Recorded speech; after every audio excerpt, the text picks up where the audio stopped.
This wedding was an assignment for my Religion 2 class in Catholic school. This one's wife. Buble, Serenades, Baldy and Beige. World, Barfs.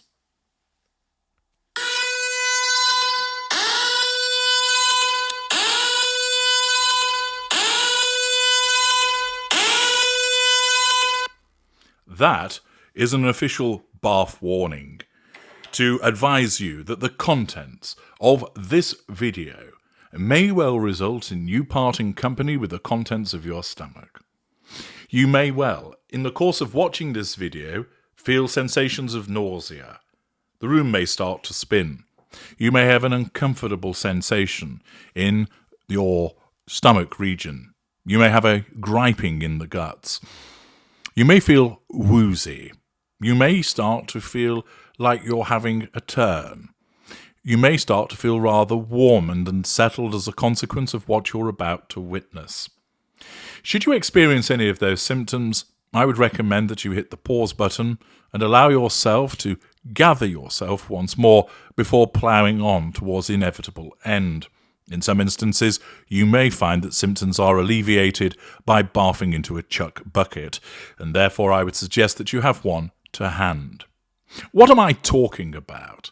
Well, as you know, this one's wife and this one were swanning around in Whistler as they went upon their faux royal tour, giving an opportunity to this one's wife to stare down the camera lens, show off a variety of clothing, and tell people about the restaurants that she went to.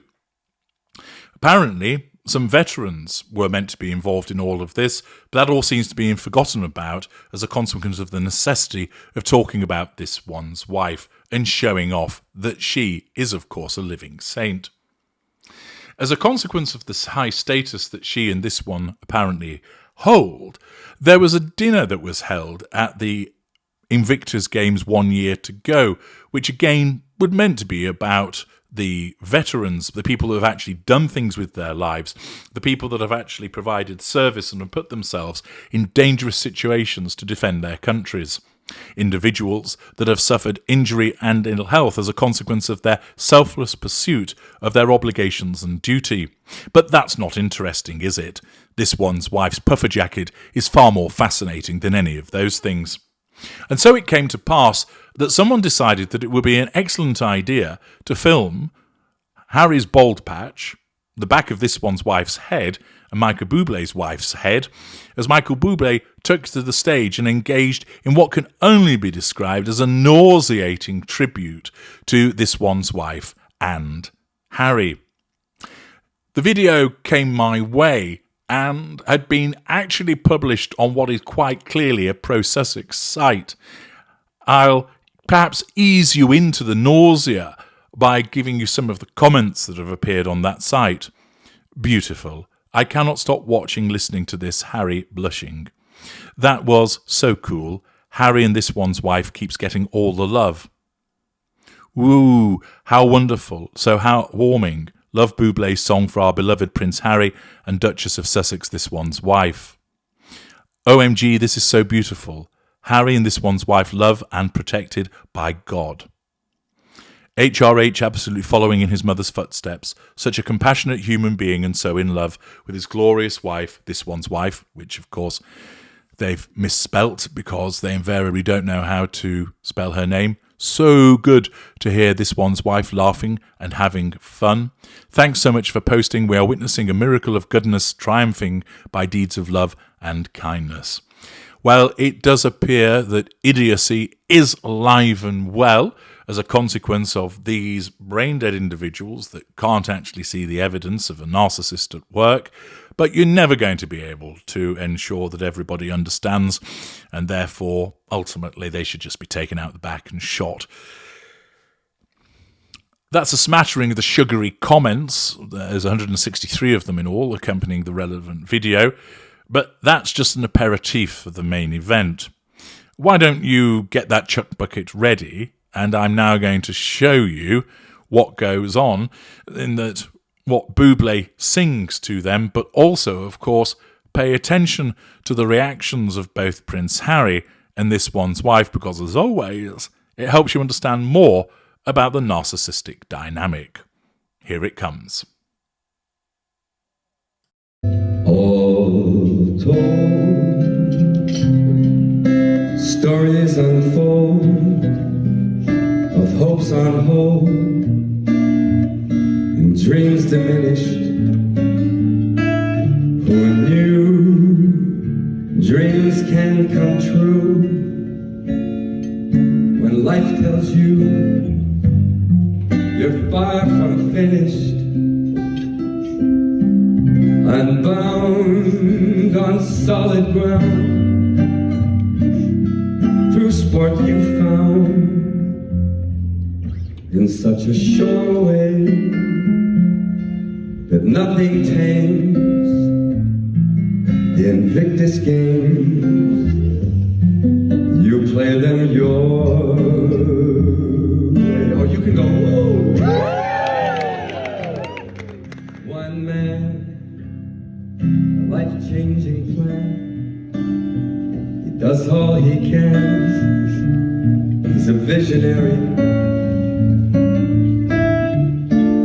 a sage on history's page. Meghan calls him H.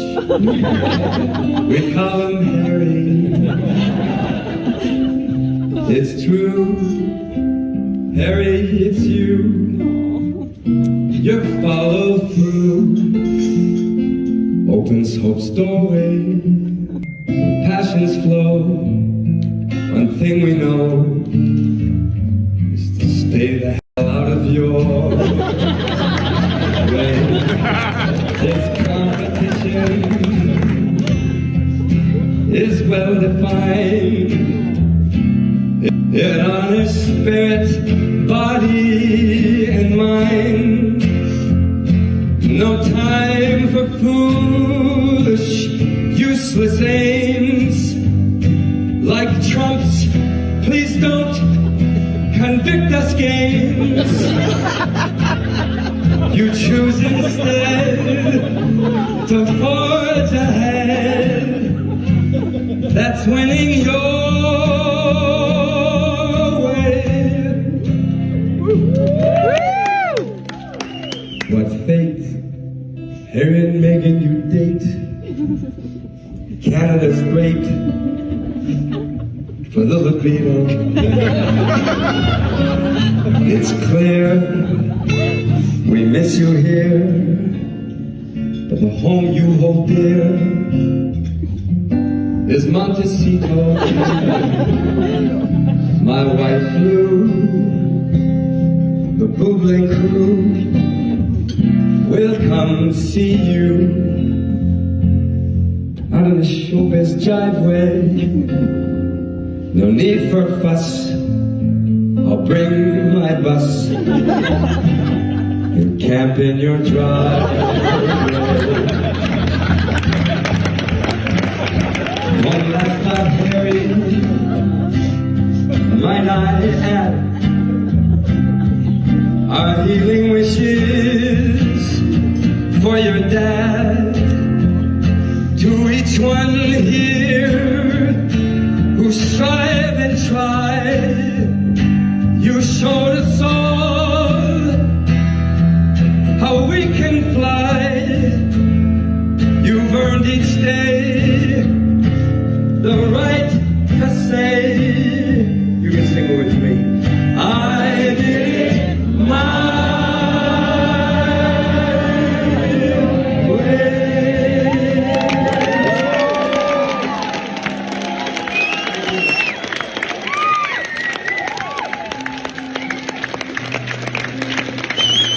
And now, thank you very much.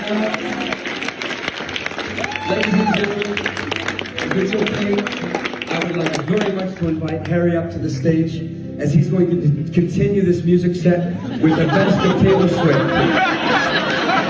He begins with Shake It Off, everybody. Ladies and gentlemen.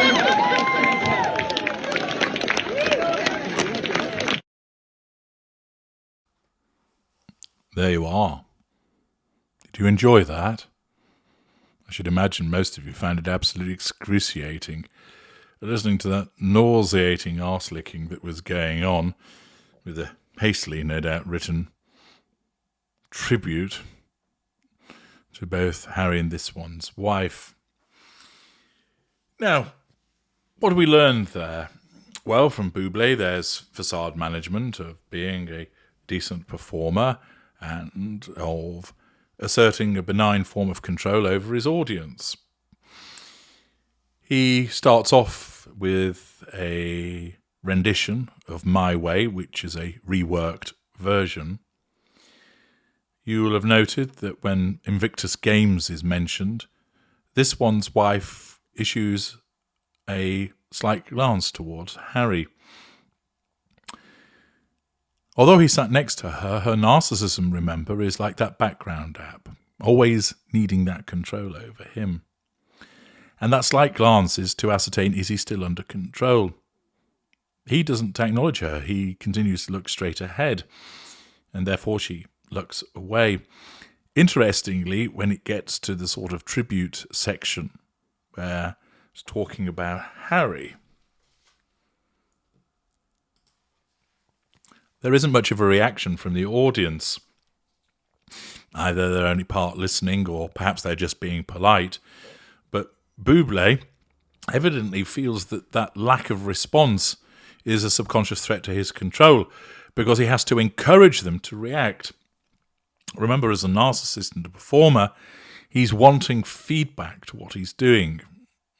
When ordinarily he undertakes a concert and there's the whoops and the claps and the applause and the yay-hays and all the rest of it, that provides him with lashings of fuel.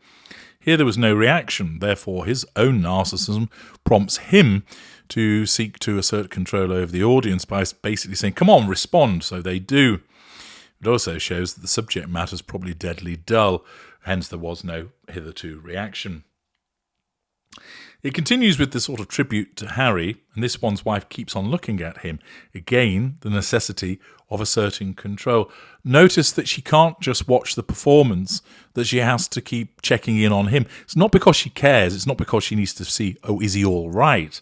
But it's all about the necessity of ensuring that she has control over him. And then, when it gets to the part of singing the song that states, this one's wife calls him H, oh, good, this one's wife's finally been mentioned.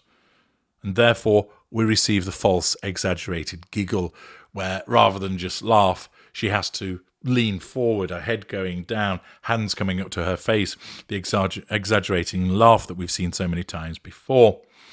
Her narcissism understands that's the way that she ought to react, with a degree of acknowledgement of the humour, but of course it misfires, and it's exaggerated. Notice throughout all of this that Harry's leaning away from this one's wife, not exactly enamoured with her, is he? And she then touches his face at one point, assertion of control, rubs it like he's a little child, and yet he still leans away. He doesn't turn and smile at her. He doesn't reciprocate by putting a hand upon her. It's almost as if her presence is annoying him. She looks again.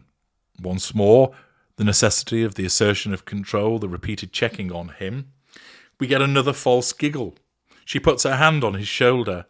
She leans in with her head. Again, facade management and the assertion of control over Harry. He still appears unmoved by all of her behaviour. Then there's more exaggerated laughing from this one's wife. The hand comes to the mouth. She looks at him yet again. Then down dips the head. Oh, this is so funny, as her narcissism attempts to replicate what she believes is the appropriate response. She touches Mrs. Buble sat to her left. Again, physical assertion of control, lack of boundary recognition. Another glance at Harry.